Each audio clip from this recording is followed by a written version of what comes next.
The European Union may provide Ukraine with a significant defense aid package worth up to 40 billion euros. This includes air defense systems, missiles, ammunition and training for Ukrainian military personnel. First, on Ukraine, there is broad political support for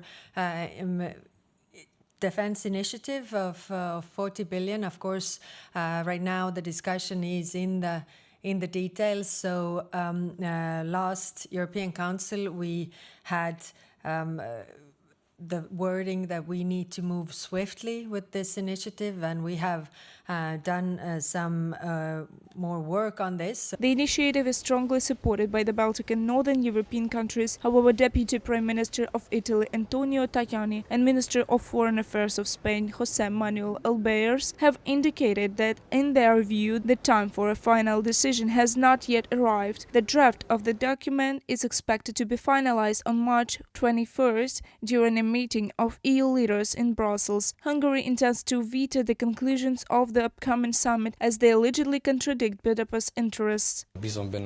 Hungary cannot support part of the European Council's conclusions on Ukraine as a whole, including the section concerning the initiative of the High Representative of the European Union for Foreign Affairs and Security Policy, Kaja Kallas, on Ukraine. This part contradicts Hungary's strategic interests and vision for creating a new European security architecture. According to Janusz Boko, the situation may repeat the scenario from the European Council's emergency meeting on March 6. At that meeting, Prime Minister of Hungary Viktor Orban refused to sign a joint communique effectively blocking the EU's further support for Kyiv. As a result, Ukraine-related statements were separated into a distinct document, which was signed by 26 out of 27 EU leaders.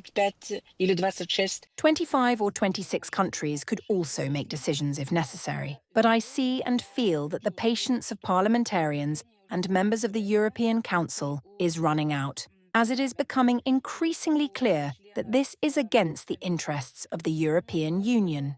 In addition, Hungary has consistently vetoed the extension of EU sanctions on Russia. The country agreed to unblock the decision only in exchange for concessions from Brussels. After lifting the veto, Prime Minister Orban issued a new ultimatum to the EU. He published a list of 12 demands on social media. Among other things, Viktor Orban demanded that Ukraine not be accepted into the EU. As President Volodymyr Zelensky stated, Hungary remains the only EU member state still blocking Ukraine's European integration. Point number 1 of economic guarantees for Ukraine is EU membership. Without alternatives and without discussion, neither the United States nor the members of the European Union, who also know about it, are against it. Everyone supports it except for one country. That country is Hungary. Volodymyr Zelensky, President of Ukraine, from an Ukrinform publication. Due to Hungary's ongoing blocking of key EU decisions, there is a growing discussion about the possibility of stripping the country of its voting rights. Estonia has already openly supported this idea. Article 7 of the Lisbon Treaty, the de facto constitution of the EU, provides for such a possibility. The first part of Article 7 is preventive, meaning that Hungary could be subjected to this mechanism, and a warning would be issued, requesting the country to address the issues causing the warning. This would require the approval of 4/5 of the EU member states. The second part of Article 7 suggests the possibility of suspending the country's voting rights for a certain period. To suspend Hungary's voting rights in the EU and other member states must agree. Slovakia, a country that might be expected to oppose such a decision, could also be reluctant to support it. However, Brussels may resort to other scenarios to counter Budapest's policy. Currently, the EU operates on the unanimity principle, meaning that a single no vote can block a collective agreement. As a result, several Western media outlets report that EU may consider replacing the unanimity principle with a majority voting system. Reported by Alexandra Zaslavets, Valeria Nikipelova, UATV News. EU member states are recommended to provide at least 20 billion euros in military aid to Ukraine in 2025, with the potential to increase this amount to 40 billion euros, depending on Ukraine's needs. Euractiv reports, citing the document. The proposal was sent to EU member states on March 14th, ahead of a meeting of the EU foreign ministers. The deadline for countries wishing to join the initiative is April 30.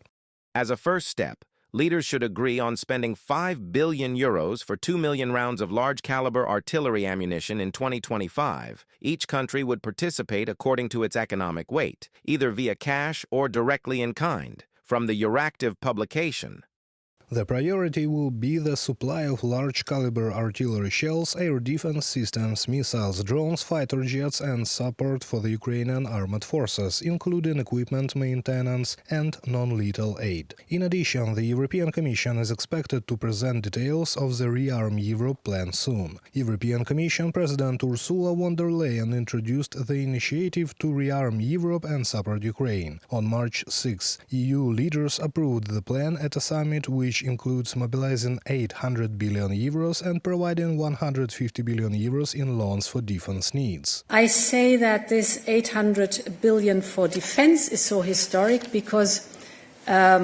investing in the economy is a known pattern of the single market, of course, for the European Union. Investing specifically in the defense industrial base is very new at that scale for the European Union. It's a discussion that was always very strong in NATO, but now it's a discussion that arrived also, rightly so, in the European Union because the European Union has to care for its own military posture and has to be able, as I've described, to face the threats that we are seeing.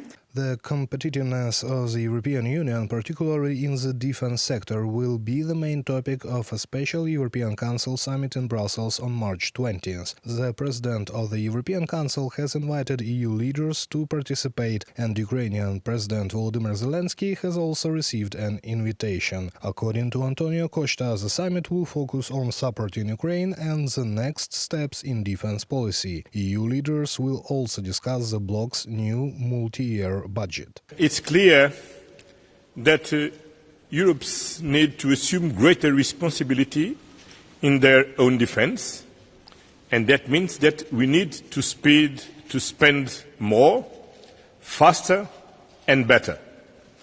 And for this we need to work together and to create our capacity to invest on defense. Brussels is preparing to launch a large-scale investment plan to expand Europe's defense industry and increase military production, Politico reports, citing a document prepared by EU Defense Commissioner Andrius Kubilius and EU High Representative for Foreign Affairs Kaja Kallas. This strategy, known as the White Paper on Defense, aims to deter Russia and support Ukraine. Rebuilding European defense requires a massive investment over a sustained period. The publication quotes the document. Russia is an existential threat to the Union, and given its past record of invading its neighbors and its current expansionist policies, the need to deter from Russian armed aggression will remain even after a just and lasting peace agreement with Ukraine. From the Politico publication. The document outlines 7 key areas for defense investment, Politico reports. Among them are air and missile defense, production of artillery systems, ammunition and missiles, construction of drones, implementation of high technology in defense, and protection of critical infrastructure. Reported by Serhiy Kulias, Christina Dombrovska, UATV News.